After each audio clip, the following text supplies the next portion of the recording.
लोग पॉलिटिकल के कुछ आगे के कॉन्सेप्ट को, पॉलिटिकल के कुछ आगे के प्रश्न को देखेंगे। तो पिछले लेक्चर में हम लोगों ने पॉलिटिकल्स में किस तरह से संविधान का विकास हुआ और किस तरह से संविधान का विकास किया गया और किस किस चरणों में हुआ, इन सभी चीजों को देखे थे। जैसे हमने कहा था कि जो भारतीय संविधान है ये एक दिन में बन के तैयार नहीं हो गया, बल्कि इनको कई चरणों में डेवलप किया गया है। हमने कहा था कि एक इसमें दो चरण थे मुख्य रूप से, जो हम लोगों ने पिछले लेक्चर में पढ़ा था। एक क्राउन के अधीन और दूसरा कंपनी के अधीन था, तो वो हम लोगों ने पढ़ चुका था। और हम लोग आज स्टार्ट करेंगे कहाँ से, तो रेगुलेटिंग एक्ट से। तो आइए आज हम लोग रेगुलेटिंग एक्ट से आगे की बात करते हैं। अगर बात किया जाए रेगुलेटिंग एक्ट की, तो समझिएगा ध्यान से, हम लिखेंगे कम और कोशिश करेंगे याद ज़्यादा करने की और रटने की ज़्यादा, ठीक है। तो आइए समझिए, और क्या, क्योंकि ये रिवीजन क्लास है तो इसमें हम ज़्यादा लिखेंगे नहीं, और लेकिन जो भी होगा हम अपनी और बेहतर कोशिश करेंगे। तो आइए सबसे पहले बात करते हैं रेगुलेटिंग एक्ट की। तो ये हुआ, ये था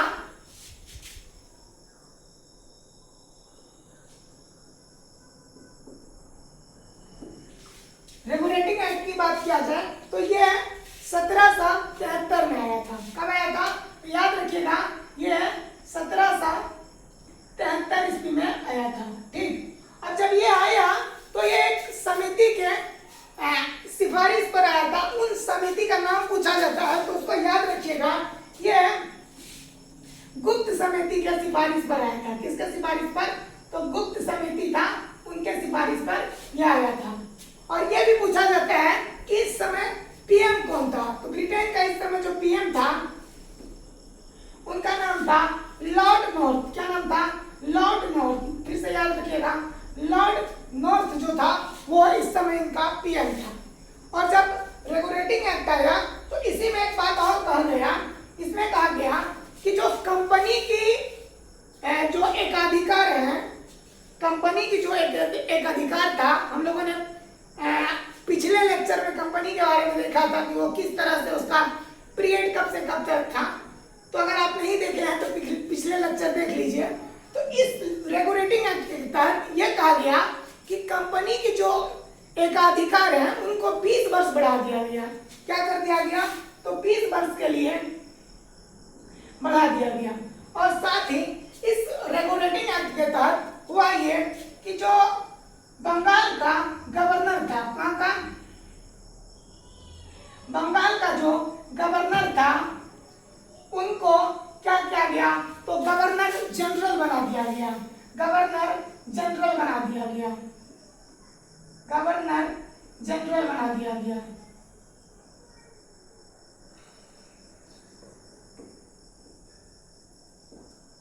ठीक, तो इसी एक्ट के तहत क्या किया गया, तो बंगाल के गवर्नर को बंगाल का गवर्नर जनरल बना दिया गया।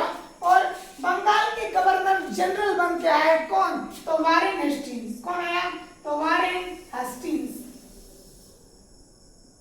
ये जो था बंगाल का पहला गवर्नर जनरल और पहला अंतिम गवर्नर था।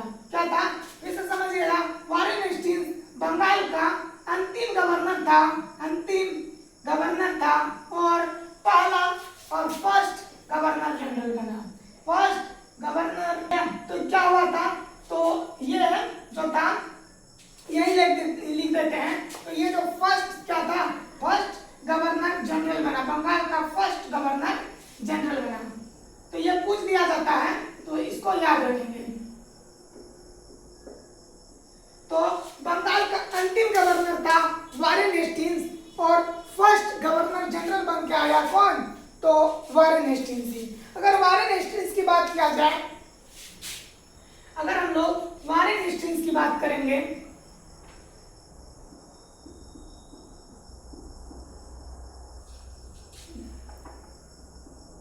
वारेन हेस्टिंग्स की बात करेंगे तो वारेन हेस्टिंग्स की अगर बात किया जाए तो ये 1772 से लेके 1785 तक रहा था।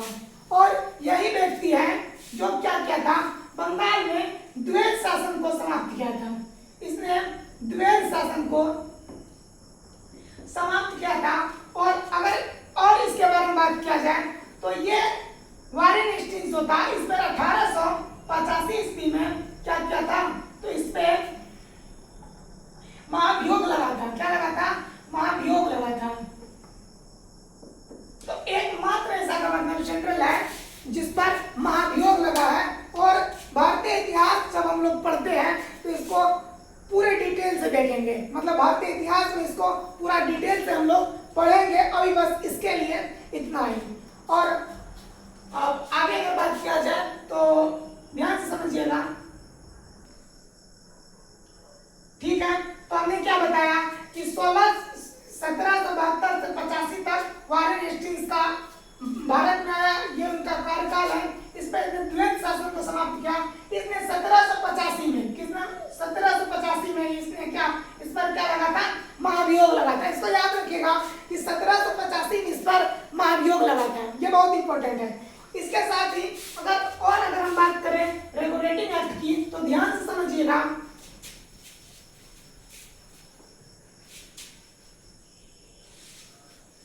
इस रेगुलेटिंग एक्ट के तहत ही हुआ यह था कि 1774 ईस्वी में एक उच्च न्यायालय अधिनियम आया था, जिसके तहत हुआ यह था कि कोलकाता में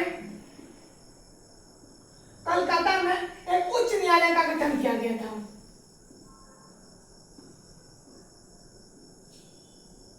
उच्च न्यायालय का गठन किया गया था जिसमें एक जो था वो मुख्य न्यायाधीश था, एक जो था वो मुख्य न्यायाधीश था, जिसका नाम था एलिजा इम्पे। क्या नाम था, एलिजा इम्पे। Elijah Impey.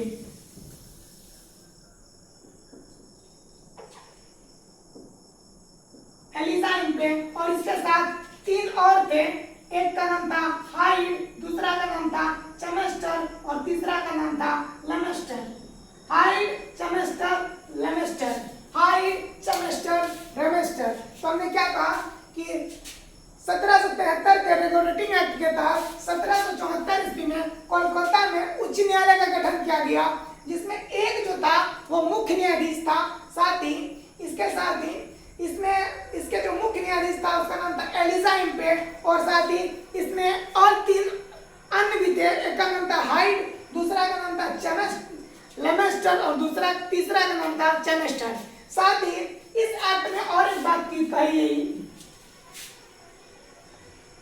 इस एक्ट में कहा गया कि जो कंपनी के कर्मचारी हैं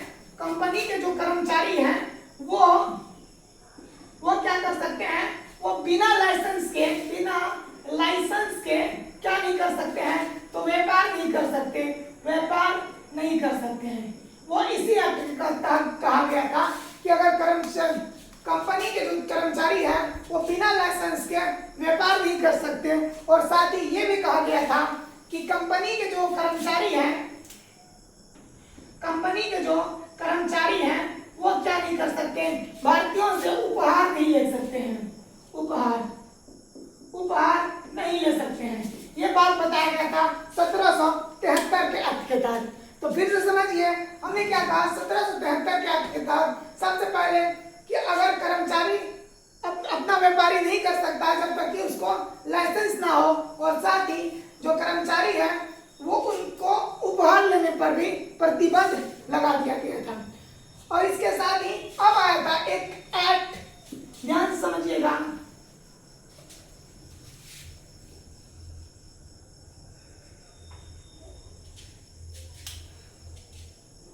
सत्रह सौ इक्यासी में आया था। क्या, तो 1781 में आया था एक अधिनियम जिसको हम लोग कहते हैं 1781 में आया था क्या, तो जिसको हम लोग कहते हैं 1781 में ये आया था एक्ट ऑफ सेटलमेंट, इसको बोलते हैं हम लोग एक्ट ऑफ सेटलमेंट। और इसमें क्या हुआ था, इसमें ये कहा गया था कि जो कोलकाता की सरकार है, कोलकाता की जो सरकार है उनको अधिकार है कि वो क्या कर सकते हैं, वो बिहार और उड़ीसा, बिहार के लिए और